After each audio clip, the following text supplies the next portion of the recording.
Hello friends, welcome to పద్దస్ మరో ప్రపంచం. ఈ రోజు పన్నీర్ కర్రీ చేస్తున్నాను. చాలా చాలా రుచిగా ఉంటుంది. ఒక్కసారి తిన్నారంటే మళ్ళీ మళ్ళీ తినాలనిపించే రుచి ఈ పన్నీర్ది.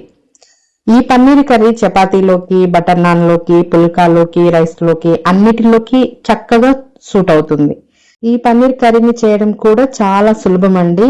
చాలా తక్కువ సమయంలో రుచికరమైన ఈ కర్రీని తయారు చేసుకోవచ్చు. ఈ పన్నీర్ కర్రీని ఎలా తయారు చేసుకోవాలో స్టెప్ బై స్టెప్ ఇప్పుడు ఈ వీడియోలో తెలుసుకుందాం. స్కిప్ చేయకుండా ఈ వీడియోని చివరి వరకు చూడండి.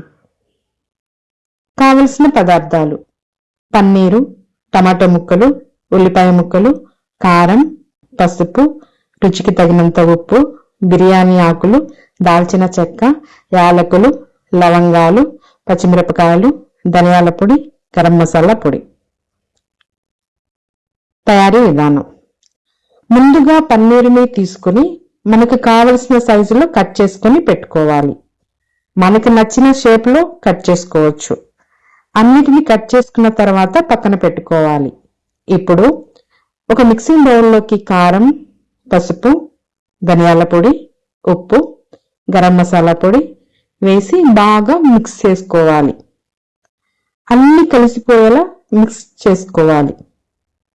ఇప్పుడు కట్ చేసి పెట్టుకున్న పన్నీర్ ముక్కలను ఇందులో వేసి మసాలా అంతా పట్టే విధంగా కలుపుకోవాలి. కలుపుకున్న తర్వాత ఒక 15 నిమిషాలు పక్కన పెట్టుకోవాలి. అప్పుడే ఈ మసాలా అంతా ముక్కలకి బాగా పడుతుంది. ఇప్పుడు మరో కడాయిలోకి డీప్ ఫ్రైకి సరిపడా ఆయిల్ని తీసుకొని వేడి చేసుకోవాలి.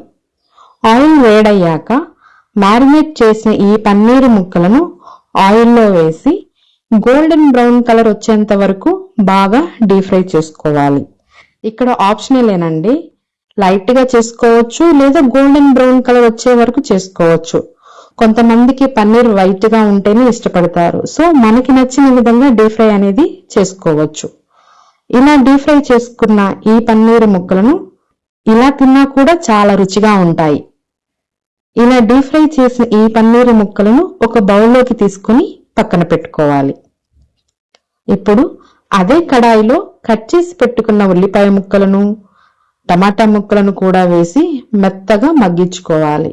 అంటే కాస్త మెత్తబడ్డాక పచ్చిమిరపకాయలను, అలాగే దాల్చిన చెక్క, లవంగాలు, యాలకులు, బిర్యానీ ఆకు కూడా వేసుకొని ఫ్రై చేసుకోవాలి. ఇక 70% మెత్తబడ్డాక వీటిని ఒక మిక్సీ జార్లోనికి తీసుకుని బాగా చల్లారనివ్వాలి.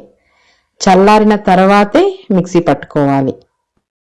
ఇప్పుడు అదే కడాయిలో దాల్చిన చెక్క, లవంగాలు, యాలకులు, బిర్యానీ ఆకులు వేసి కలుపుకోవాలి. ఇప్పుడు మిక్సీ పట్టిన ఉల్లిపాయ, టమాటో ప్యూరీని ఇందులో వేసుకోవాలి. ఈ ప్యూరీని బాగా కలుపుకోవాలి. ప్యూరీ పట్టిన మిక్సీ గిన్నెలోనే కాస్త వాటర్ పోసి ఆ వాటర్ని కూడా ఇందులో పోసుకోవాలి. మీ ఇష్టమండి. తరువాత చూడండి, లైట్ గా ఆయిల్ పైకి తేలుతుంది కదా. ఇప్పుడు ఇందులో కారం, పసుపు వేసి కలుపుకోవాలి. చూడండి, ఆయిల్ పైకి తేలుతున్న సమయంలోనే డీప్ ఫ్రై చేసి పెట్టుకున్నటువంటి పన్నీరు ముక్కలను ఇందులో వేసుకోవాలి. పన్నీరు ముక్కలు బాగా మసాలాలో కలిసిపోయే విధంగా తిప్పుకోవాలి. చూడండి, ఇక్కడ కూడా పన్నీరు తీసి పెట్టిన గిన్నెలోనే కాస్త వాటర్ వేసి ఆ వాటర్ని మాత్రం ఇందులో యాడ్ చేస్తున్నాను. ఇప్పుడు బాగా కలుపుకోవాలి. అలాగే ఆయిల్ పైకి తేలే సమయంలో ధనియాల పొడి, గరం మసాలా పొడి వేసి బాగా తిప్పుకోవాలి. మీకు వాటర్ కావాలి అంటే వేసుకోవచ్చు, కానీ పన్నీర్ కర్రీ కన్సిస్టెన్సీ అనేది చిక్కగా ఉంటేనే బాగుంటుంది. మన టేస్ట్కి తగినట్లు వాటర్ అనేది చాయిస్ అండి. ఇలా అన్నీ వేసిన తర్వాత ఒక 10 నిమిషాలు ఉడికించుకుంటే మన పన్నీర్ కర్రీ రెడీ అయిపోయినట్టే. చాలా సింపుల్ అండి, చాలా టేస్టీగా కూడా ఉంటుంది. ఒక్కసారి ట్రై చేశారంటే మళ్ళీ మళ్ళీ చేసుకోవడానికి ఈజీగా ఉంటుంది. ఇక్కడ మీకు మరో విషయం, పన్నీరు ముక్కలన్నిటినీ మసాలా లేకుండా డైరెక్ట్ గా కూడా డీప్ ఫ్రై అనేది చేసుకోవచ్చు. కాకపోతే కాస్త టేస్ట్ మాత్రం మారుతుంది. ఇంతేనండి, పన్నీర్ కర్రీ చాలా సింపుల్. మీరు తప్పకుండా ట్రై చేయండి. నేను చేసిన ఈ పన్నీర్ కర్రీ ప్రాసెస్ మీకు నచ్చినట్లయితే మీరు తప్పకుండా ట్రై చేయండి. ఈ వీడియో మీకు నచ్చిందంటే ఒక లైక్ కొట్టి కామెంట్ చేయండి. ఇంకా ఇలాంటి ఇంట్రెస్టింగ్ రెసిపీస్, మరెన్నో కొత్త రెసిపీస్ కోసం నా ఈ ఛానల్ ని సబ్స్క్రైబ్ చేయడం మర్చిపోవద్దు ఫ్రెండ్స్.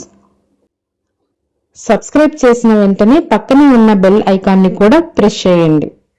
అప్పుడే నా ప్రతి కొత్త వీడియో నోటిఫికేషన్ రూపంలో మీకు చేరుతుంది. ఇంకా ఇలాంటి చక్కటి వంటల కోసం పద్దూస్ మరో ప్రపంచంలో మళ్ళీ కలుద్దాం. Thank you.